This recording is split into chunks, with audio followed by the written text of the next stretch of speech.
नमस्कार, मैं हूं दीपक कुमार रथ और उदय इंडिया डिजिटल में आप सबका बहुत बहुत स्वागत है। आज भारतीयता का शंखनाद में मैं आपके सामने कुछ ऐसी बात रखना चाहता हूं और वो है अष्टवक्र गीता। अष्टवक्र गीता क्या है और आज की दिन उसकी रिलेवेंस क्या है, हम अष्टवक्र गीता को पढ़ना क्यों चाहिए। वैसे तो आज की समाज में अगर 90% युवक है जिनको पूछेंगे अष्टवक्र गीता क्या है, किसने नाम भी नहीं सुने होंगे। जनरेशन एक्स की बात छोड़ो।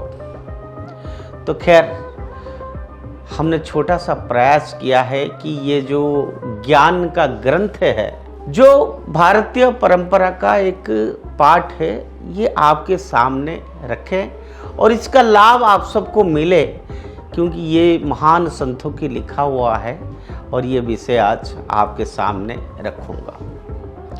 सत्यमेवेश्वरो लोके सत्य धर्म सदाश्रित सत्यमूलानि सर्वाणि सत्य नास्ति परम पदम।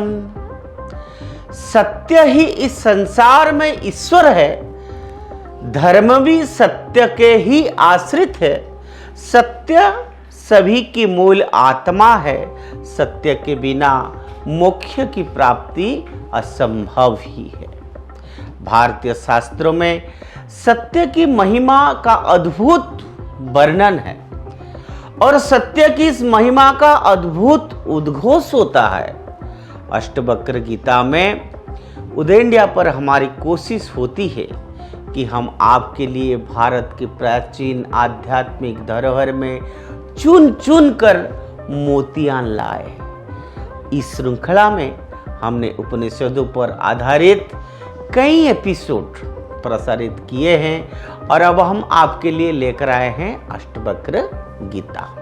इस महान ग्रंथ पर मेरा ध्यान इसलिए गया कि मैंने काफी समय से एक कथा सुनी थी कि जब श्री रामकृष्ण परमहंस से मिलने स्वामी विवेकानंद पहुंचे तो उनका स्वभाव बेहद उग्र और कठोर तर्कवादी था। उन्हें सब कुछ तर्कशील बुद्धि के मानदंड के आधार पर समझना था। उन्होंने परमहंस जी से कहा कि ईश्वर कहाँ है, मुझे प्रमाण दीजिए, मुझे इसकी प्रमाण चाहिए। आप परमात्मा से मिलने का दावा करते हैं, मुझे उसकी अस्तित्व का प्रमाण चाहिए। उनकी ओर सूक्ष्म दृष्टि से देखकर गुरुवर श्री रामकृष्ण परमहंस जी ने समझ लिया कि अंदर तो प्रखर अग्नि मौजूद है, असीम संभावनाएं हैं, लेकिन यह स्वयं उससे अपरिचित है। वो समझ गए थे कि इसके हट का दूसरे तरीके से प्रयोग करना होगा। उन्होंने स्वामी विवेकानंद जी से कहा कि देख, प्रमाण बगैर तो मैं तुझे दे दूंगा, लेकिन मैं बूढ़ा हो गया हूं, मेरी आंखें कमजोर हो गए हैं, तू युवा है, तेरी आंखें तेज है, मुझे थोड़ी देर के लिए यह किताब पढ़कर सुना दे। और वो किताब थी अष्टवक्र गीता, जिसे पार की नजर वाले श्री रामकृष्ण परमहंस ने स्वामी विवेकानंद के लिए चुना था। विवेकानंद जी ने उनकी जाल में फंस के उन्होंने किताब हाथ में उठा ली और जोर जोर से पढ़कर उन्हें सुनाने लगे। पहला सूत्र जब पढ़ने लगे, वाणी कांप उठी, तर्क विलीन होने लगे। दूसरा सूत्र पढ़ा तो हाथ उनका कांपने लगा, आंखों से आंसू बहने लगे और तीसरा सूत्र पढ़ने का साहस ही नहीं हुआ। रामकृष्ण परमहंस के सामने बैठकर उनकी हालत देख रहे थे स्वामी जी की, और वो मन में मन सोच रहे थे कि मेरा काम तो हो गया। वो समझ गए कि अष्टवक्र गीता की आध्यात्मिक तरंगों ने स्वामी जी की चेतना का स्पर्श कर लिया है। उनकी तर्क शक्ति और जिद अनुभूति पूर्वक आध्यात्मिक चेतना में बदलने लगी थी। तो यही थी अष्टवक्र गीता की महिमा। अब जरा इस महान ग्रंथ के पृष्ठभूमि के बारे में आपको बता देता हूं कि यह ग्रंथ भगवान राम जी के ससुर यानी सीता माता के पिता मिथिलापुरी के राजा वैदहराज जनक और जन्म से दिव्यांग 8 स्थानों से डेढ़े 12 वर्ष के बालक सन्यासी अष्टवक्र के बीच का संवाद है, जिसमें राजा जनक प्रश्न करते हैं और अष्टवक्र उसका जवाब देते हैं। अब आप सोचेंगे कि आखिर कहां राजा जनक, जो कि स्वयं देवी लक्ष्मी की अवतार माता सीता के पिताजी और ईश्वर के अवतार श्री रामचंद्र महाप्रभु के ससुर है, स्वयं वैद्य बुजुर्ग है, मतलब वो खुद बेहद बुजुर्ग थे, और वो 12 वर्ष के अत्यंत कुरूप बालक से क्या ज्ञान प्राप्त करना चाहते हैं। तो आपको अष्टवक्र जी की परिचय दे दूं कि वो कहोड़ के मुनि पुत्र थे। जब वो अपनी माता सुजाता के गर्भ में ही थे तब उनकी पिता कहोड़ ऋषि वेदों का शास्त्र पाठ कर रहे थे।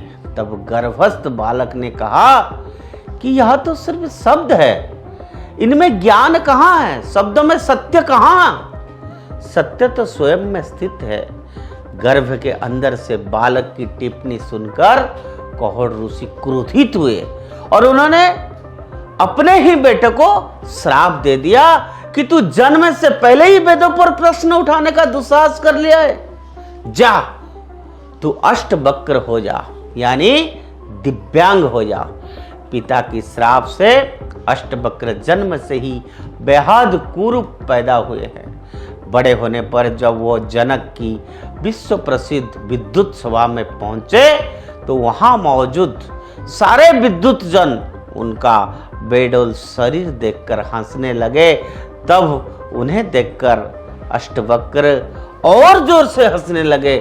तब जनक ने उनसे हंसने का कारण पूछा तो अष्टवक्र ने कहा कि मुझे तो लगा कि यह विद्वतों की विद्वानों की सभा होगी, लेकिन यह तो चमड़ा सिलने वालों की सभा दिखती है, जो शरीर का आकार और चमड़े का रंग के आधार पर व्यक्ति की क्षमता का अनुमान लगा रहे हैं। उसके अंदर स्थित चैतन्य आत्मा से अपरिचित आपकी सभा में बैठे हैं ये लोग विद्वान कहते ही नहीं हो सकते हैं। हाँ, ये लोग चमड़े के व्यापारी जरूर हो सकते हैं। और उसकी बात सुनकर सभी विद्वानों का सिर शर्म से नीचे झुक गया।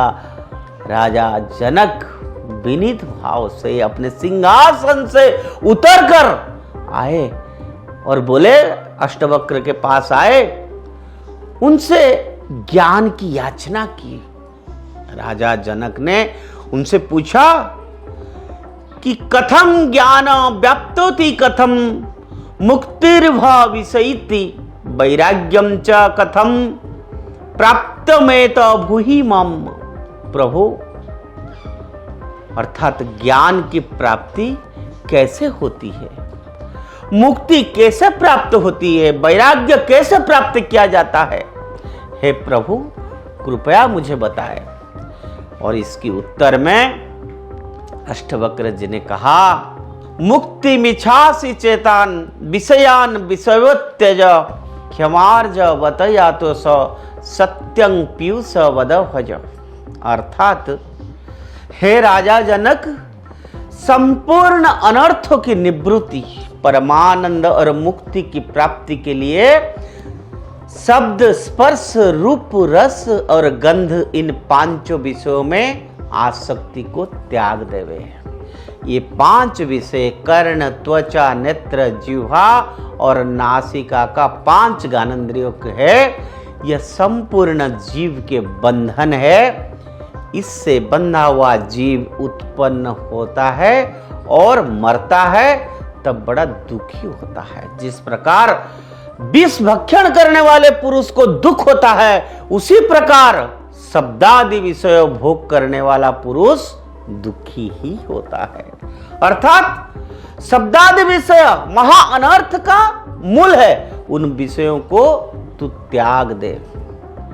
इसका अभिप्राय यह है कि देह आदि विषय में हूं, मेरा ही इत्यादि अभ्यास मत कर। इस प्रकार ब्रह्म इंद्रियों को दमन करने का उपदेश किया।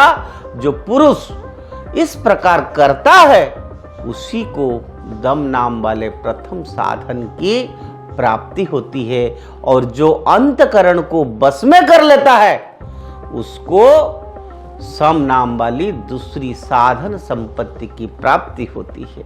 जिसका मन अपने बस में हो जाता है उसका एक ब्रह्माकार मन हो जाता है। उसका नाम वेदांत शास्त्रों में निर्विकल्प समाधि कहा जाता है, और निर्विकल्प समाधि की स्थिति में क्षमा, सब सह लेना, अजर्ब अविद्या रूप दोष से निवृत्त रखना, दया, बिना कारण ही पर्याया दुख दूर करने की इच्छा रखना, दोष सदा संतुष्ट रहना, सत्य, त्रिकाल में एक रूप रहना, इन 5 सात्विक गुण का सेवन करना चाहिए।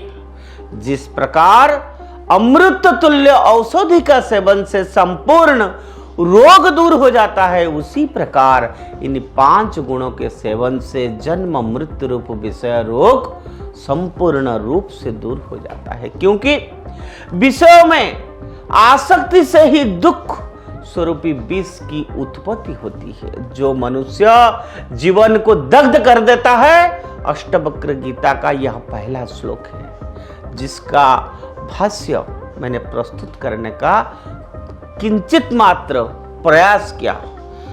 मैं आगे भी आपके लिए इसकी और श्लोक आपके सामने रखूंगा। श्लोक तो नहीं, ये मोती है ज्ञान की, और मैं आशा करूंगा कि ये जो ज्ञान का भंडार है और कलियुग में जीने के लिए सचमुच में हर इंसान को आज इसकी जरूरत है, ज्ञान की, आत्मा की पहचान करने की, और कैसे हम जिएं और समाज में रहें और जीवन में आखिर में शांति प्राप्ति करना, मोक्ष प्राप्ति करना, वो कैसे संभव है।